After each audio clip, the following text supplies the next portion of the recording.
Yesterday, across the country, tens of thousands of workers participated in a strike for Black lives. In Chicago, fast food workers marched to a local McDonald's in Durham, North Carolina. Crowds observed a moment of silence before breaking into chants calling for that $15 an hour minimum wage. And in San Francisco, 1,500 janitors walked off the job. There are only a few examples of the many historic actions that took place yesterday here. Back on the show with us today is Bobby Roy to talk about what happened yesterday and what comes next. Bobby is an education programs consultant at the Department of Education in Sacramento. They have been a union steward for 6 years with the SEIU Local 1000. Thanks, Bobby, for being on the program with us.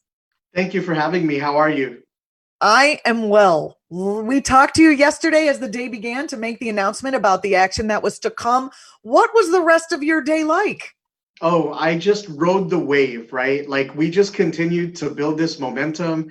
I went over to a car caravan in Sacramento where two SEIU locals got together, Local 1000 and Local 2015. We did this car caravan around the Capitol, through the streets of Sacramento, past the federal prison, past the federal courthouse, just to all these, high-profile places that are just involved in, this structural and systemic racism that's built into the system and caked into the system. So we just continue to push and make noise, and people were coming out of their buildings, coming out of their apartment buildings, out of their homes, in total support, and it was fantastic. It was fantastic. What was it like for you to watch these coordinated actions taking place all across the country? It's really inspiring. Anytime that you're an organizer, that you're a movement builder, you want to see the momentum continue and the momentum continue to grow. So all of these uprisings that have been taking place, right? We are taking, we're taking our cues from the great leaders before us, right? John Lewis, rest in peace, was really an inspiration. I heard his name invoked a lot yesterday, and just talking about making good trouble, right? And that's what we're doing. We're making trouble for the sake of good so that the U.S. fulfills on its promise of liberty, justice, equity for all. Remind us what the demands, the strikes made of corporations are, and in order to address racial inequality. Sure. So we were asking for an unequivocal demand for that Black Lives Matter, right? We wanted to make sure that in all aspects, people know that we can't achieve economic justice until there's racial justice. Also, we were asking all politicians up and down the ballot to use their platform to write laws and regulations that support Black lives, so that folks have a right to participate in this democracy in the way that they deserve to. Third, we were asking for corporations to also support Black lives. And that means, raising wages so that people can build economic power, providing them health insurance, providing them childcare, so that folks don't have to choose between taking care of their families or earning a dollar. And then finally, we were looking at making sure that all employees have a right to form and join a union and be able to speak up, have input in their work sites, because employees always have the best solutions for the problems that their companies and their organizations are facing. I don't see very many, protests. The Black Lives Matter protests seem to not be targeting corporations. They were targeting the government, and now labor is targeting corporations. Can you talk about the importance of these two approaches coalescing at this time? Totally. So all throughout our history, right, racial injustice and economic inequality have been born together, right? They use race to suppress wages and things like that. And so we can't achieve economic justice without racial justice. And so we know that, and in doing so, we're making sure that people understand that those are intertwined and linked. So in protesting the government, yeah, that's one aspect, but we need that second prong that we're protesting corporations. So what we saw yesterday, right, was support from politicians across the country coming out to action, speaking on behalf of Black lives. What we also saw was different corporations actually allowing their employees or encouraging their employees to participate, in some cases giving them time off. Which corporations? Let's name some names. So I know give some credit where credit. Yeah, sure. What I heard was that Airbnb actually sent out an email and it gave some ideas on how to participate and gave them some time off. I know that now we heard that McDonald's also sent an email out saying that they unequivocally support Black lives. And I think get your ass behind the fryer. Right. And I don't think that's because they wanted to do that. It's because thousands of McDonald's employees and other fast workers across the country demanded that, right? They also, doesn't McDonald's sell a lot of fucking hamburgers to Black people? I mean, I don't want to be an asshole here, but like, how can we? Oh, I'm swearing so much today. I'm sorry. As I see injustice rise, the swearing gets a little stronger. How can we parse the bullshit-o-meter of like, of course McDonald's is going to be like, Black Lives Matter, but we're not going the fight for 15. How can we parse, a corporate response to be just bandstanding or grandstanding versus a real response? Yeah. So it's simple, right? We need to hold them accountable to their words. It's a matter of integrity. Right? Like if they say that they support Black lives, we'll show it in your actions, right? Really provide them, if they're frontline workers, if they're essential workers, provide them real personal protective equipment. Make sure that they're protected. Give them the proper time off. Give them health care. Give them child care if they have, children that are unable to go to school right now as we debate that issue. Make sure that you are providing them just the rights that anybody wants, that everybody wants, in order to live and thrive in the U.S. Mm-hmm. Mm-hmm. So interesting. So which corporations can we do you point out that we should follow for their actions? You mentioned Airbnb was good. You mentioned McDonald's was kind of good. Where else can we look? Well, really, I mean, I think it's really not a matter of looking at who's good, because they're being good in reaction to our actions. We need to focus on our actions. But some don't give a two honks and a.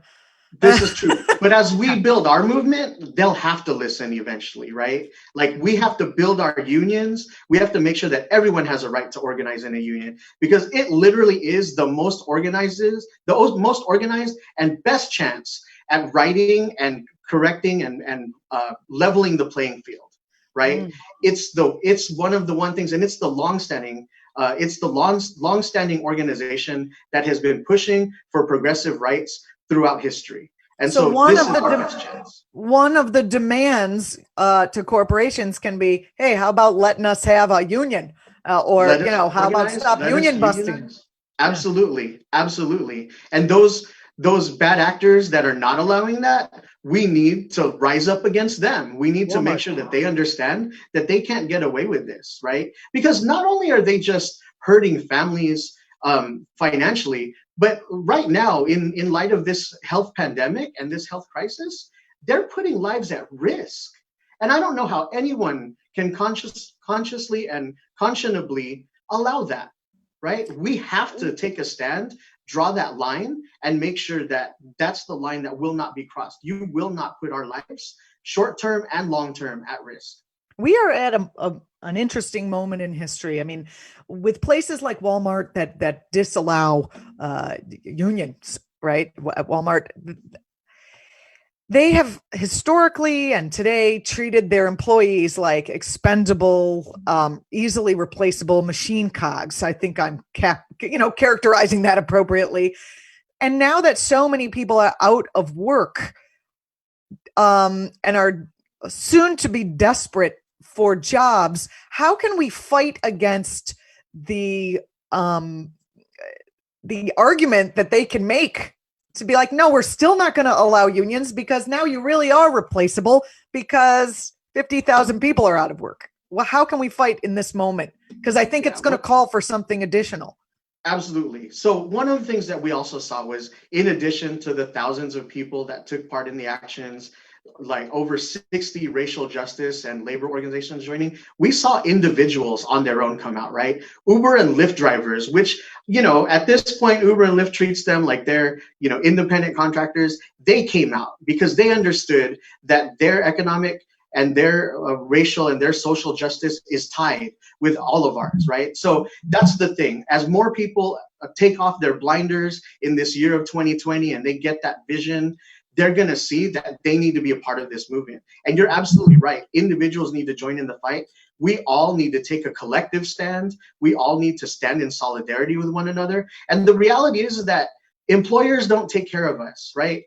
Currently, I would argue that our federal government isn't taking care of us. Who will take care of us? Us. We will take care of ourselves and each other. And we are the ones that are going to make sure that we come out of this stronger. How can our viewers join the fight, the ongoing fight, and put pressure on the corporations to stand with workers? How can they do that? So definitely you can continue to go to j20strikeforblacklives.org. There are still ideas on there to check out and be sure that you get involved in. But I would also say, if you're not part of a labor organization, reach out to one of the local labor organizations to see what it would take, if they would be willing to help. We know that, groups like SEIU, folks like AFL-CIO are helping to spark up and plant the seeds for labor organizing. And then also join a racial justice organization in your area. If you join an organization, you're going to be that much stronger. You realize you won't be alone.